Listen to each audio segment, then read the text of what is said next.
अब देखिए, तो राजनीतिक दलों की अपनी भाषा होती है और जब मौका आता है तो वो लोग अपने ढंग से अपनी बात कहते हैं। लेकिन एक सनातनी होने के नाते, कुंभ में जाकर लेटे हुए अनुभवी होने के नाते और आप चैनलों के माध्यम से परिस्थितियों को देखने समझने के नाते हम क्या कहना चाहेंगे। आप ये बताइए कि 300 किलोमीटर का जाम लगता है तो प्रबंधन नहीं है तो क्या है?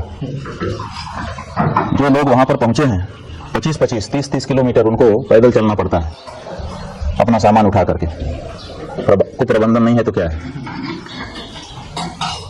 जो वहां पर जल स्नान के लिए धारा आ रही है उसमें मल जल मिला हुआ है गंदे नालों का, स्नान के योग्य उसको वैज्ञानिक लोग नहीं मान रहे हैं और उसी में आप करोड़ों करोड़ लोगों को नहाने के लिए विवश किए हुए हैं।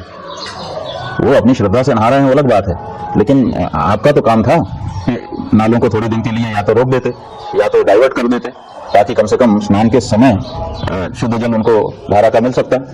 वो नहीं कर पाए तो इसका मतलब क्या है? इसका मतलब है कि कोई प्रबंधन है। आपको पहले से पता था, 6 साल पहले से पता था कि 6 साल के बाद कुंभ आएगा, 12 साल के पहले से पता था कि 12 साल के बाद कुंभ आएगा, तो आपने इस बारे में कोई प्रयास क्यों नहीं किए? तो कुप्रबंधन की तो, और इतने सारे लोग मारे गए। जब पहले से पता था कि लोग आएंगे, इतनी ही जगह हमारे पास है, तो उसकी योजना बनाई जानी चाहिए थी कि नहीं बनाई जानी चाहिए? तो जब कुप्रबंधन है और उसको कोई कह दे रहा है तो उसमें हम क्या करेंगे? हम किसी का पक्ष विपक्ष नहीं लेंगे, लेकिन जो सच्चाई है वो तो यही है कि आपको पहले से पता है कि ये हो सकता है, तो उसके बारे में आपको कोई ना कोई योजना बना करके रखनी चाहिए। और सरकारें तो एक योजना नहीं बनाती हैं, योजना ए, योजना बी, योजना सी, ऐसे 2-3-4 योजनाएं बना करके रखती हैं कि अगर ये गड़बड़ हुआ तो ये वाली, ये नहीं हुआ तो ये। तो आपको कोई योजनाएं बना के रखनी चाहिए थी, आपने कोई योजना नहीं बताई और प्रचार इतना कर दिया।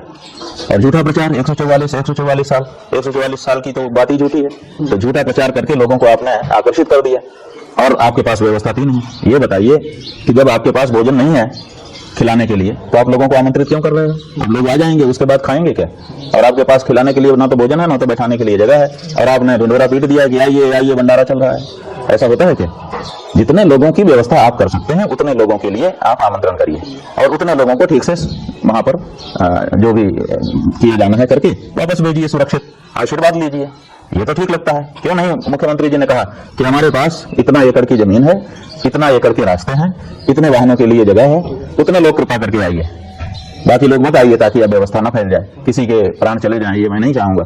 इस बारे में क्यों नहीं सतर्कता बताई गई? लेकिन नहीं किया गया। आखिर व्यवस्था क्या होती है? आखिर किस लिए अधिकारी होते हैं? किस लिए उनको बड़ी बड़ी सुविधाएं और बड़ी बड़ी तनख्वाह दी जाती है? किस लिए बताइए?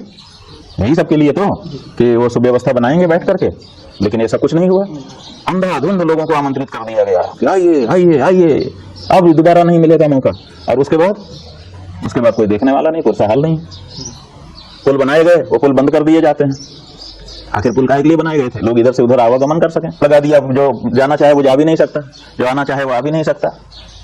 कोई आपके पास वैकल्पिक मार्ग नहीं है कि अगर कोई फंस गया है, समस्या में है, उसके लिए हम एक और सुरक्षित रास्ता रखें, उसमें से निकाल करके उसको आगे बढ़ा दें। ये सब तो व्यवस्था में किया जाता है ना।